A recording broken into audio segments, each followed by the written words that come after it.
Muy buenos días a todos. Solemos ser muy puntuales, pero estábamos esperando a que hubiera un poco más de público. Sin embargo, el doctor Cosío tiene que salir al 11:15 porque tiene asuntos importantes en la Suprema Corte de Justicia y por lo tanto, aunque no haya todavía tanto público, vamos a comenzar. Entonces, quisiera yo presentarle, si acaso necesita presentación. En todo caso, quien necesita presentación soy yo, al doctor José Ramón Cosío, ministro de la Suprema Corte de Justicia, quien nos va a hablar sobre algunas decisiones recientes de la Suprema Corte de Justicia en materia de narcotráfico. Muchísimas gracias. En primer lugar, a mi compañero de aquí del Colegio Nacional y muy querido amigo, al doctor Luis Fernando Lara, por la invitación y desde luego al resto de los organizadores de este importante evento. Hemos preparado, en compañía de también mi amigo y colega Julio Veredín Sena, con quien tengo el gusto de trabajar en la Suprema Corte de Justicia, una breve exposición sobre 3 criterios importantes en materia jurisprudencial. Cuando el doctor Lara me convocó a este evento, me decía que podría resultar interesante analizar algunos de los muchísimos problemas que estamos viendo en la Suprema Corte en relación con la materia del narcotráfico, de la narcodependencia. Estos los asuntos, la competencia de las autoridades para conocer de los delitos contra la salud, van a ver ustedes en un momento, lo voy a explicar, que de 2009 tuvimos un cambio fundamental en la forma de entenderlo, el tema de la farmacodependencia como una causa excluyente de criminalización y también lo relacionado con las bases para determinar las conductas constitutivas del delito contra la salud. Insisto, hay muchísimos más temas que podríamos haber desarrollado Julio y yo, pero nos pareció importante concentrarnos en estos 3 porque son temas que sí nos están generando algunas preocupaciones jurisprudenciales y algunos problemas también en nuestra sociedad. Yo creo que lo primero que podríamos decir, y es el objeto general de este seminario, es que todo el tema delictivo en general y en particular el relacionado con narcotráfico, pues ya no es un tema nacional, ya desde hace muchos años no puede verse esto en términos puramente nacionales, sino que ha ido adquiriendo cada vez más una dimensión global y desde esta dimensión global es como se está regulando o tratando de regular. Como muchos de ustedes saben y seguramente se ha hablado en estas mesas, varios estados, entre ellos el nuestro, suscribieron la Convención de las Naciones Unidas contra la Delincuencia Organizada Transnacional en la Asamblea General que tuvo verificativo el 15 de noviembre del año 2000 y desde la cual se plantea organizar una serie de acciones por parte de los estados nacionales a efecto de combatir este tipo de actividades. En este instrumento internacional se especifica que un grupo delictivo organizado es aquel estructurado por 3 o más personas que existan durante cierto tiempo y que actúe concertadamente con el propósito de cometer uno o más delitos graves o delitos tipificados con arreglo a la propia convención con miras a obtener directa o indirectamente un beneficio económico u otro beneficio de orden material. Con base en esta determinación, en alguna medida, en México se aprobó la Ley Federal contra la Delincuencia Organizada, la que en su artículo 2, fracción primera, reconoce que los delitos contra la salud pueden cometerse en el contexto de la delincuencia organizada y consecuentemente deben tener un tratamiento acorde con lo que yo señalaba, se refiere a la convención. Desde esta perspectiva, creemos que se patentiza la importancia de que los estados cuenten en su derecho interno con una estructura jurídica completa y eficaz para hacer frente al fenómeno de la delincuencia organizada. Sin embargo, creemos también Julio y yo, y así me ha tocado votar en varios aspectos o en varios asuntos en la Suprema Corte,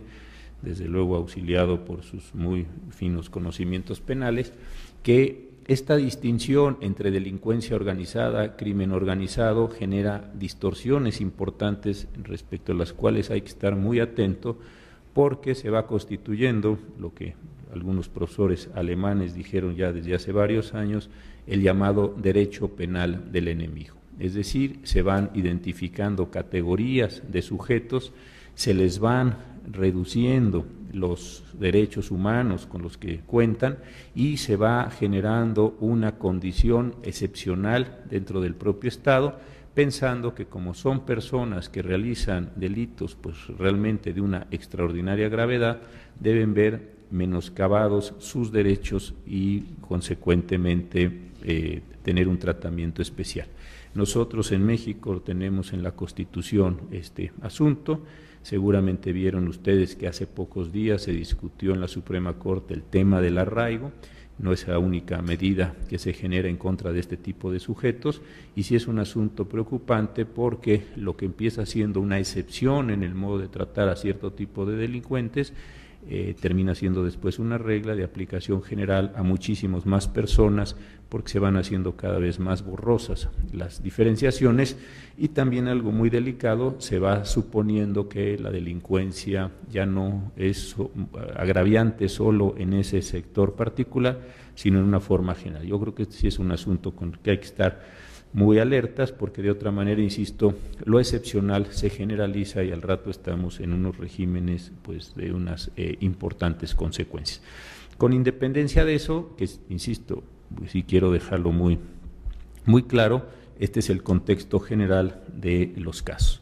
A la Suprema Corte de Justicia, como Tribunal Constitucional del Estado mexicano, le llegan una enorme cantidad de asuntos cotidianamente. Nosotros resolvemos alrededor de 5.500 asuntos al año, no todos de una dificultad extrema, hay cuestiones de menor complejidad, pero aún así es un número muy importante. Y entre esos muchos asuntos nos están llegando los que tienen que ver con el narcotráfico, para usar esta expresión general, y nos llegan a veces por vía del juicio de amparo, donde una persona se siente afectada por una actuación del Estado, nos llega por una controversia constitucional, cuando una entidad federativa, un municipio o poder público considera que se han violado sus competencias, o nos llega por acciones de inconstitucionalidad, que es cuando minorías parlamentarias o los presidentes de las comisiones de derechos humanos básicamente nos preguntan si lo aprobado por una mayoría parlamentaria, eso no es acorde a la Constitución. Entonces, a partir de estas tres grandes figuras, la Corte, insisto, se pronuncia y se pronuncia cada vez más sobre temas de narcotráfico. Yo lo veo en términos muy intuitivos, muy poco medidos, pero en la Suprema Corte ustedes podrían, si analizan la serie de los casos que llega, observar que hay momentos de pico de ciertos temas, estos decrecen y casi esto va conformando un ciclo temático para nosotros. En este momento yo creo que los asuntos que voy a mencionar ahora, y de ahí es que los hayamos elegido Julio Beredín y yo, están en un momento alto de este ciclo, de forma que nos están implicando pronunciarnos sobre estos mismos temas. Y como saben ustedes, lo que hacemos en la Suprema Corte no solo es decir si esta disposición es constitucional o no, no es aquello que un profesor austriaco decía, no somos solo un legislador negativo que expulsa normas del orden jurídico, sino nosotros también tenemos que conformar la interpretación de las disposiciones jurídicas, y al hacerlo, pues determinamos pautas de comportamiento de autoridades públicas y de particulares. Insisto, no es solo decir este delito o la tipificación de este delito es inconstitucional porque no es clara los enunciados, porque no son claros los términos, porque no se sabe muy bien qué conducta es la que se está sancionando, sino que nosotros, al tener que hacer este ejercicio, decimos mucho de la manera en la que ese precepto puede ser entendido. Entonces, lo que la Corte diga en todas las materias, y en particular la que hoy nos ocupa, sí es muy relevante, porque son un conjunto de matices a veces finos que determinan la libertad o determinan la prisión, o determinan que la Federación puede entrar, o determinan que actúe la Procuraduría General de la República o la Secretaría de Salud, en fin, una gran cantidad de matices. Como les había dicho, nos vamos a referir solo a 3 temas: la competencia de las autoridades para conocer los delitos contra la salud, esto en el contexto de un sistema federal como el mexicano; 2, la condición de la farmacodependencia como causal excluyente de criminalización, que tal vez para los trabajos de esta mesa pueda resultar el más interesante; y 3, las bases para determinar las conductas constitutivas de los delitos contra la salud. En cuanto al tema de las competencias, decía yo, recordemos simplemente, no todos aquí son abogados, en México tenemos un sistema federal, tenemos un orden jurídico que aplica en la totalidad del territorio nacional y tenemos 32 órdenes jurídicos locales, 31 que corresponden a las entidades federativas y 1 al Distrito Federal. A diferencia de otros países, como es el caso alemán, por ejemplo, nosotros tenemos la competencia para cada una de las autoridades legislativas de las entidades federativas para crear sus propios códigos penales. Hasta hace algún tiempo, cada una de las entidades federativas y la Federación tenía su propio código de procedimientos penales. Hoy tendremos un Código Nacional de Procedimientos Penales, pero esto lo que implica es que tenemos una gran cantidad de legislaciones penales, 33, tendríamos hasta hace un tiempo 33 legislaciones procesales, después vamos a tener solo una cuando entre en vigor ya todo el sistema de justicia oral el 18 de junio del año entrante, y tenemos también una sola ley general de salud, porque es materia federal, es decir, hay una pluralidad de competencias en las materias y es importante advertirlo. La persecución del delito contra la salud en el contexto que acabo de mencionar implica el empleo de narcóticos para la comisión de conductas concretas que ponen en peligro la salud de los miembros de la sociedad, ya sea a través del suministro, distribución, comercio, tráfico, etcétera, ha sido objeto de una reconfiguración legislativa en los últimos años. Hasta antes de la reforma a diversos ordenamientos legales, entre ellos el Código Penal Federal y la Ley General de Salud, en México solamente existía una forma de conceptualizar de manera general los delitos que atentan contra la salud a través del empleo de narcóticos. Todas las normas jurídicas que regulaban el delito estaban prescritas en el Código Penal Federal, no en los códigos de las entidades federativas, y se entendían como los parámetros amplios de la persecución del Estado a través del derecho penal. Desde esta forma de regulación normativa, aunque podría extraerse la previsión de las conductas que debían sancionarse y aquellas respecto de las cuales se actualizaba un excluyente, en realidad no existía una delimitación que permitiera diferenciar el marco de acción de las personas que cometían el delito y el contexto del dominio, por así decirlo, dentro de la actuación del fenómeno delictivo. Es por ello que a partir de la reforma publicada en el Diario Oficial de la Federación del 20 de agosto del 2009, a diversas disposiciones del Código Penal Federal, insisto, y la Ley General de Salud y el Código Federal de Procedimientos Penales, se transformó el marco regulatorio del delito contra la salud para dar lugar a la especialización en la persecución del delito a partir de este tipo de delitos, a partir del impacto que genera en la sociedad y la relevancia de la conducta ilícita que se comete. Así, lo que hasta entonces no había comprendido una separación de las acciones en orden al margen o límite de actuación de las personas que cometían el delito contra la salud, con la reforma se creó una estructura legal diferente de persecución a los delitos. Es así como se establece en términos generales que el delito atenta contra la salud de la sociedad por el peligro al que se expone o se concreta a las personas ante la utilización de narcóticos legalmente prohibidos, cuyo consumo causa tanto problemas de salud como adicción. Ello como núcleo central de la conducta delictiva, pero que también trae aparejado otras problemáticas como la actuación de la delincuencia organizada y la realización de otros delitos para alcanzar sus fines propuestos: tráfico de armas, homicidio, secuestro, robo, extorsión, cohecho, trata de personas, y una enorme piratería, en fin, una enorme cantidad de actividades que me comentaba el doctor Lara, se han estado analizando en las anteriores mesas y que van acompañadas de este tipo de fenómenos. La diferencia fue importante porque antes de la reforma, insistimos, no existía ninguna circunstancia que permitiera diferenciar el potencial y alcance de la conducta delictiva reprochada en atención al margen de actuación de las personas que eran acusadas de un delito contra la salud. A partir de la reforma constitucional del 20 de agosto del 2009, se da pauta para la creación de dos ejes funcionales de persecución del delito. El delito contra la salud sigue siendo nuestro género, ya lo sabemos, pero se generaron dos especies de comisión. Una, la que se llama así técnicamente narcotráfico, cuyas acciones quedaron previstas en el Código Penal Federal, y otra, también técnicamente definida así como narcomenudeo, que quedó comprendida en la Ley General de Salud, así como en esta última se establecieron las circunstancias excluyentes del reproche penal con motivo de la farmacodependencia, que será el tema que en un momento abordaré.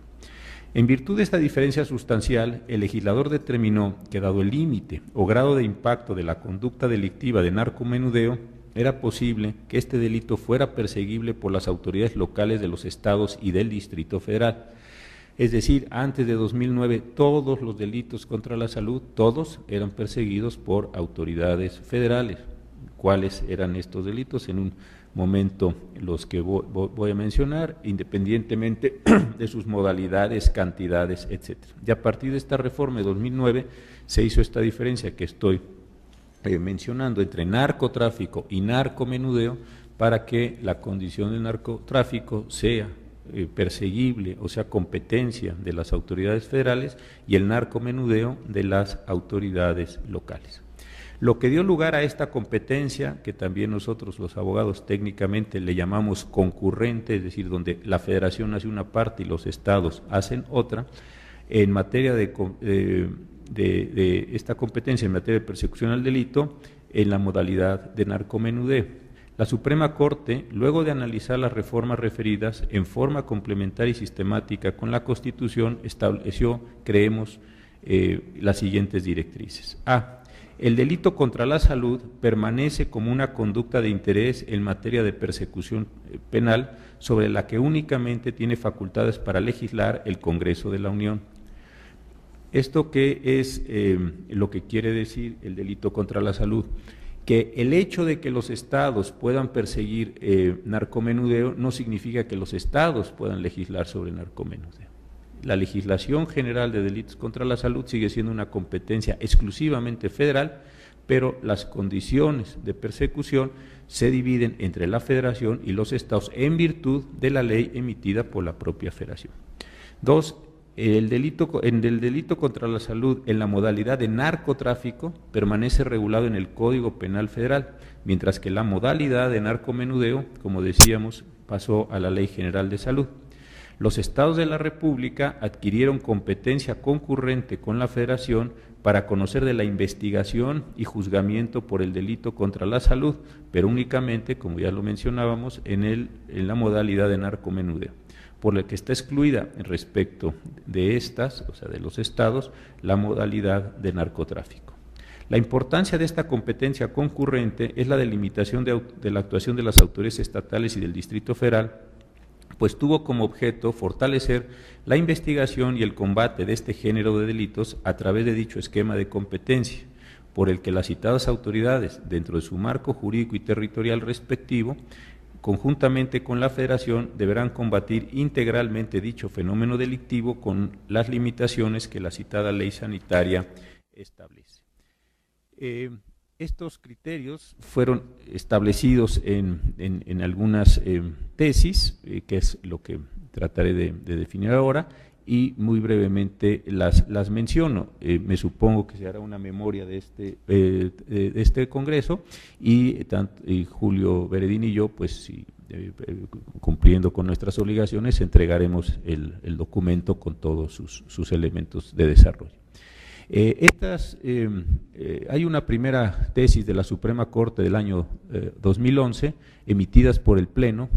Recordemos, para los que no saben, que la Suprema Corte funciona en un pleno de 11 y en 2 salas de 5. La primera, a la que yo estoy adscrito, vemos asuntos fundamentalmente civiles y penales. La segunda sala ve asuntos administrativos y laborales. Consecuentemente, una parte muy importante de la regulación en esta materia se hace a través del derecho penal y consecuentemente por las determinaciones de la primera sala. Entonces, en esta tesis 34-2011 se estableció dos reglas de competencia general a favor de las autoridades generales para conocer de los delitos de narcomenudeo. Por una parte, la competencia originaria prevista en el artículo 474, párrafo segundo de la indicada ley, conforme a la cual es necesario que se actualice cualquiera de las siguientes hipótesis. 1. Se trate de delincuencia organizada. 2. La cantidad de droga sea igual o superior a la que resulte de multiplicar por 1000 el monto de las previstas en la tabla de orientación contenida en el artículo 479 de la misma legislación. O 3. El narcótico no esté contemplado en la tabla y, por otra parte, la excepcional establecida en el artículo 474, fracción cuarta, última parte, que señala que las autoridades federales conocerán de tales delitos cuando, independientemente de la cantidad de narcótico, el Ministerio Público de la Federación A. prevenga en el conocimiento del asunto, es decir, que lo conozca el primero. B. Solicite al Ministerio Público del Fuero Común la remisión de la investigación. ¿Esto qué significa? Que la Federación, de acuerdo con esta regla de la Corte, sí puede conocer de los delitos de narcomenudeo cuando se den los supuestos que acabo de mencionar. Por su parte, con la adición del multicitado artículo 474, párrafo primero, se estableció otra regla de competencia, pero en este caso a favor de las autoridades locales, es decir, inversamente, específicamente cuando a. Los narcóticos estén expresamente previstos en la tabla de orientación de dosis máximas de consumo personal e inmediato. B. La cantidad de dichos narcóticos sea inferior a la que resulte multiplicar por 1000 el monto de las previstas en la referida tabla. Y C. No existan elementos suficientes para presumir delincuencia organizada. Así, dicho precepto constituye el fundamento legal para delimitar los ámbitos de competencia concurrente entre la Federación y las entidades federativas, incluidos desde luego el Distrito Federal, para conocer de los delitos contra la salud en las modalidades de narcomenudeo, así como para tener por actualizados los tipos penales y la punibilidad eventualmente aplicable. Sintetizando este punto, la legislación en toda la materia de delitos contra la salud es federal. La Federación legisla en materia de las modalidades narcotráfico y narcomenudeo. En general, la Federación persigue narcotráfico, en general los estados persiguen narcomenudeo y cuando se den las excepciones que acabo de mencionar, la Federación, por decirlo en esta figura, quiero ser más plástico, toma los delitos que en principio eran de la competencia local y ella misma los investiga, los procesa y en su caso sus jueces, los federales, los sancionamos, o delitos que en principio corresponderían a la Federación pueden ser tomados también o más bien abandonados, quiero ser plástico en el lenguaje, insisto, no tan técnico, y los deja para que lo conozcan las entidades federativas. Más o menos esta es la primera mecánica, no solo a partir de lo que dijo, lo que se puso en la reforma de 2009, sino de la interpretación de la Suprema Corte. Entonces creemos que en un tema donde se está analizando integralmente la narcodependencia, sí es importante que se sepa cuándo sí y cuándo no intervienen determinado tipo de autoridades y para qué efectos. Esto a veces, yo doy clase desde hace muchos años en varios lados, primordialmente en el ITAM, a veces resulta un poco o puede ser aburrido para personas que no están en el derecho, pero creo que si no tenemos una formalización muy clara de quién actúa, cómo actúa, para qué actúa, es muy difícil después hacer construcciones sociales, si insisto, no se carece, o se carece más bien de la base mínima de entendimiento que pues, pone el orden jurídico. En virtud de lo que estamos tratando son actividades delictivas y no estamos tratando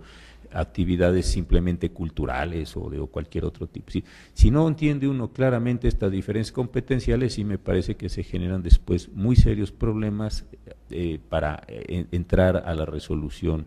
de las cuestiones. El segundo tema que identificamos y preparamos para hoy es el de la farmacodependencia como causa excluyente de criminalización. Este es un tema interesante porque la reforma del 2009, la que yo me había referido, implicó una transformación en la conceptualización de las condiciones de exclusión de la criminalización de las personas farmacodependientes, que con motivo de dicha circunstancia personal son detenidas por la policía en posesión de narcóticos, de los comprendidos como sustancias prohibidas y configuradas del delito contra la salud. Con motivo de la reforma, en efecto, se introdujo en el artículo 479 de la Ley General de Salud una tabla denominada de orientación de consumo personal e inmediato. El artículo 479 dispone, y cito, para los efectos de este capítulo, se entiende que el narcotráfico está destinado para su estricto e inmediato consumo personal cuando la cantidad del mismo, en cualquiera de sus formas, derivados o preparaciones, no exceda de las previstas en el listado siguiente. El artículo, lo debimos haber puesto en una diapositiva para que ustedes lo vieran, dice así: tabla de orientación de dosis máximas de consumo personal e inmediato. Luego viene el nombre en la primera columna del narcótico, la dosis máxima de consumo personal e inmediato, y después las condiciones donde se puede dar el narcomenudeo. Entonces, por ejemplo, dice la tabla: opio, 2 gramos, y para narcomenudeo mayor de 2 gramos, entre 2 y 20 gramos, que son las modalidades. Después tiene otro cocaína, 500 miligramos, y está en narcomenudeo,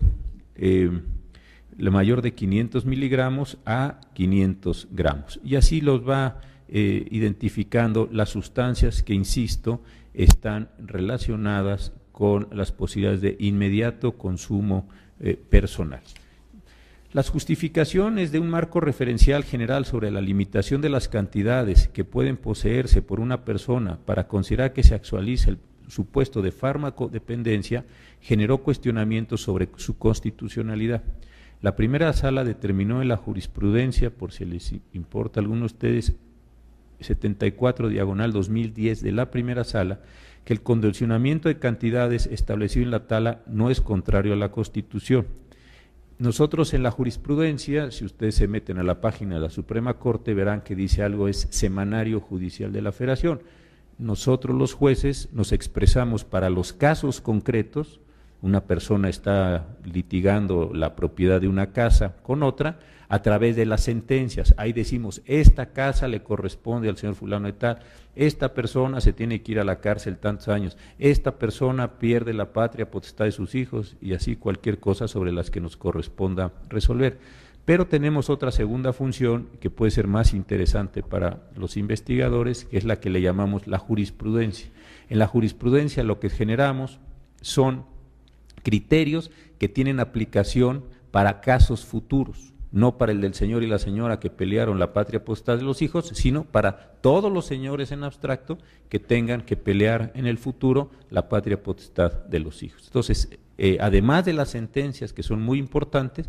las jurisprudencias nos dan estos marcos de interpretación generales. En esta jurisprudencia 74/2012 le pusimos un rubro. Nosotros, para poderla identificar, pues son muchas, le ponemos un rubro y ya después viene el contenido. El rubro viene destacado en letras mayúsculas con negritas y ya después el texto y los datos de identificación. Y ese rubro de la tesis que me estoy refiriendo decía: farmacodependencia constituye una causa excluyente del delito condicionada a las dosis máximas establecidas en el artículo 479 de la Ley General de Salud. Entonces, con este criterio es que viene el desarrollo. Lo que finalmente sostuvimos es que el condicionamiento de cantidades establecido en la tabla no es contrario a la Constitución. Las autoridades nos planteaban si se daba esta condición de inconstitucionalidad, si esto era contrario al derecho a la salud, y contestamos como Suprema Corte que no, que era constitucional. Lo anterior, porque no obstante que el Pleno, un órgano de mayor jerarquía a nosotros, en la tesis, aquí es 7 Romano, /2010, señaló que la farmacodependencia es una enfermedad en atención a lo prescrito por la Organización Mundial de la Salud, y por tanto excluía una causa de exclusión del delito. Pero la sala dijo que era cierto que la posesión de narcóticos por parte de farmacodependientes no puede constituir una acción desmedida, sino que debe sujetarse a las dosis máximas establecidas en la tabla de orientación del consumo personal e inmediato prevista en el 479 de la Ley General de Salud. Pues esta delimitación atiende a lo siguiente, dijo la Corte. Por un lado, al respecto de la libertad del farmacodependiente, al no restringir el consumo de sustancias que requiere por el problema de salud que presenta. Pero por otro, a la protección a la salud de terceros, pues busca evitar la posesión indiscriminada de narcotráficos. Es por ello que la posesión de narcóticos en cantidad superior a las establecidas en la tabla referida no actualiza la causa de exclusión del delito contemplada en el artículo 15, fracción 9 del Código Penal Federal, a pesar de que el inculpado padezca de dicha enfermedad.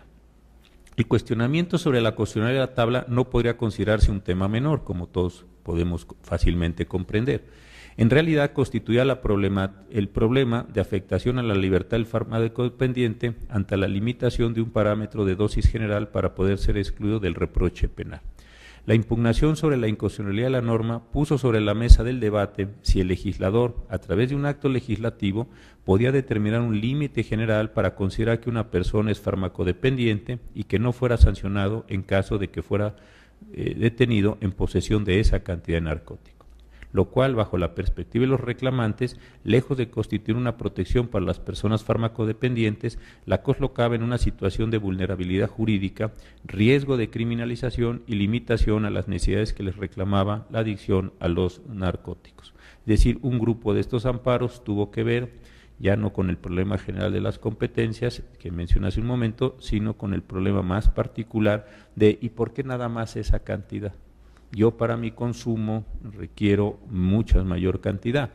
Alguien decía que podría haber ido a hacer una compra masiva porque quería comprar por escala lo que iba a consumir durante todo el año. Entonces, si esta persona era encontrada con esa cantidad, insisto, de consumo, como algunos de nosotros podíamos comprar, no sé, latas de atún o lo que sea para un buen periodo del año en los mercados, tiendas grandes de descuento, se planteaba un poco en esta modalidad. La respuesta que dio la Corte es que no era válido su reclamo sobre las cantidades así superiores, porque con un parámetro general se dejaba a un lado las necesidades que como enfermos les demandaba la farmacodependencia, pues no se contemplaba que algunos requerían más cantidad del establecido en las tablas para satisfacer su adicción y con ello, a fin de que no fueran detenidos por cantidades que superan los límites fijados por el legislador, se les obligaría a acudir por varias ocasiones hasta el lugar donde realizaban la compra clandestina de narcóticos, con el consecuente riesgo de que fueran detenidos o se les involucra en algunas otras conductas delictivas concurrentes o relacionadas con el comercio de drogas. Al respecto, la Sala, como se aprecia en la jurisprudencia 72/2010 de rubro Igualdad, el artículo 479 de la Ley General de Salud que prevé los narcóticos y dosis máximas que son consideradas para estricto e inmediato consumo personal no viola ese principio constitucional, resolvió que el sistema de previsión penal de delitos contra la salud en la modalidad de narcomenudeo constituye una medida que adopta el Estado como parte de una política integral para combatir las acciones delictivas vinculadas con el narcotráfico. Por tal motivo, se dijo, no existe una afectación directa de derechos fundamentales de los individuos porque la Constitución no otorga, ni explícita o implícitamente, a ninguna persona a quien se le atribuya la comisión de un delito contra la salud en la modalidad de comercio o suministro, conforme al sistema punitivo establecido en el Código Penal Federal, un derecho subjetivo atinente a que por su situación personal, naturaleza del narcótico y cantidades del mismo, deba ser incluido legislativamente en la hipótesis que representa mayor beneficio, como las previstas en la Ley General de Salud, que tienen como finalidad resolver una problemática de grandes magnitudes, como la venta a menudeo de determinadas sustancias y establecer un esquema de protección a la salud de los miembros de la sociedad en términos de la obligación general del Estado a partir del artículo 4 de la Constitución Federal ante el peligro abstracto que representa el comercio y suministro ilegal de narcóticos. Además, la primera sala precisó que la tabla de orientación de dosis máximas de consumo personal e inmediato de narcóticos no constituye una norma que estableciera clasificaciones desiguales entre los ciudadanos, sobre la base de los criterios mencionados en el artículo primero, que se refiere a la protección integral de derechos humanos, sino por el contrario se trataba de una disposición legal que atendía a la necesidad de recuperar la fortaleza del Estado y la seguridad en la convivencia social, sin soslayar las circunstancias de las personas que despliegan esta clase de conductas ilícitas, los terceros que se ven involucrados, que en su mayor parte son jóvenes que no alcanzan la mayoría de edad. De ahí que el legislador, dice la Corte, no introdujo arbitrariamente una disposición que distingue entre aquellos que quedan supeditados al orden jurídico del narcomenudeo y los que no. Sí, lo que lo hizo con el fin de alcanzar un objetivo constitucionalmente previsto sin incurrir en desproporciones arbitrarias en términos de los bienes y derechos afectados.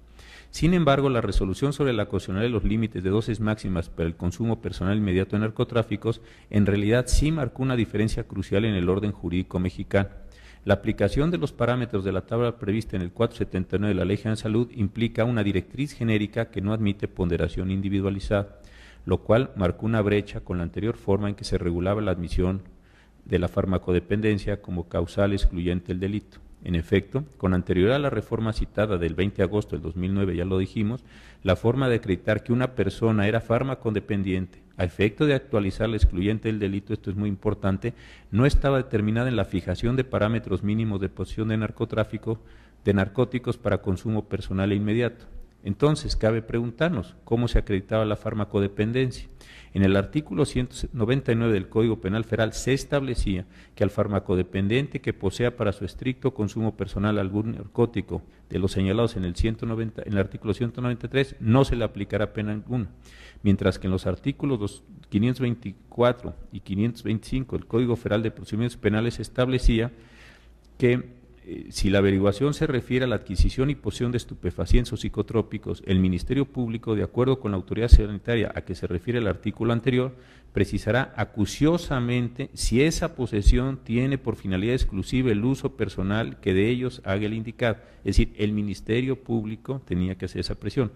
En este caso, y siempre que el dictamen hecho por la autoridad sanitaria indique que el inculpado tiene el hábito o necesidad de consumir ese estupefaciente o psicotrópico y la cantidad sea la necesaria para su propio consumo, no habrá consignación a los tribunales, en caso contrario se ejercitará, dice así, la acción penal. Si se hubiera hecho, artículo 525, si se hubiera hecho la consignación y dentro de las 72 horas que señala el artículo 19 constitucional se formula o se rectifica el dictamen en el sentido de que el inculpado tiene hábito o necesidad de consumir el estupefaciente o psicotrópico y la cantidad sea la necesaria para su propio consumo, el Ministerio Público se desistirá de la acción penal sin necesidad de consultar al procurador. Termino con esta cita. La anterior previsión normativa implicaba que la demostración del carácter de farmacodependencia estaba supeditada a la demostración médica, es decir, el carácter de farmacodependiente solo podía ser determinado a través de dictamen médico, en el que de acuerdo a las características individuales de las personas podría establecerse que tenía el hábito o necesidad de consumir un determinado estupefaciente o psicotrópico, así como la cantidad que requería como necesaria para su consumo. Ello para efecto de que procediera a la exclusión de la pretensión punitiva. Lo relevante del parámetro enunciado radica en que, a diferencia de la actual previsión que se rige a través de una tabla fija en la que se establecen las cantidades mínimas que pueden ser consideradas para consumo personal inmediato de narcóticos por farmacodependencia, la anterior legislación otorgaba un margen positivo que permitía atender a cada individuo en lo personal conforme a sus características y necesidades personales, de manera que podría existir una marcada diferencia entre los farmacodependientes sobre el tipo de narcótico al que eran adictos y la cantidad que requerían para cubrir sus necesidades de adicción. En esta comparativa de criterios normativos para determinar el tipo y grado de farmacodependencia, pareciera que a pesar de que la Suprema Corte resolvió que la determinación de la tabla orientadora de dosis máxima de consumo personal e inmediato de narcóticos por farmacodependientes, en realidad no termina por cerrar el punto de debate respecto a si el establecimiento de parámetros fijos da respuesta efectiva para la determinación y no criminalización de la farmacodependencia. Aunque habrá que reconocer que la reforma a la que me he referido sí constituye un avance importante. La división entre el ámbito potencial de afectación al bien jurídico resulta trascendental para la investigación de las acciones que implican un atentado mayor, como el narcotráfico, y aquellos que se circunscriben a una afectación de menor intensidad, aunque no por ello de menor importancia respecto al narcomenudeo, lo que implica llevar el ius puniendi a un estado objetivo de persecución y sanción proporcional a las conductas ilícitas constitutivas del delito contra la salud. Julio Beredín y yo traíamos preparado un tercer tema relacionado a las bases para determinar las conductas, pero el doctor Lara me ha informado que mi tiempo se termina, tengo que salir a toda velocidad a la sesión de la Suprema Corte, pero seguramente este tema y a lo mejor un par más los presentaremos de forma acabada, revisando la redacción y poniendo algunos datos adicionales para que ustedes lo puedan consultar en la memoria del trabajo. De verdad, nuevamente, muchísimas gracias por la oportunidad y gracias a ustedes por su atención. Muchas gracias al doctor Cosío. Seguramente habrá dado lugar a muchas preguntas y no sé si le parezca bien que nos las den por escrito, se las hagamos llegar y entonces él las responderá. Y vamos a liberarlo para que llegue a tiempo a la Suprema Corte.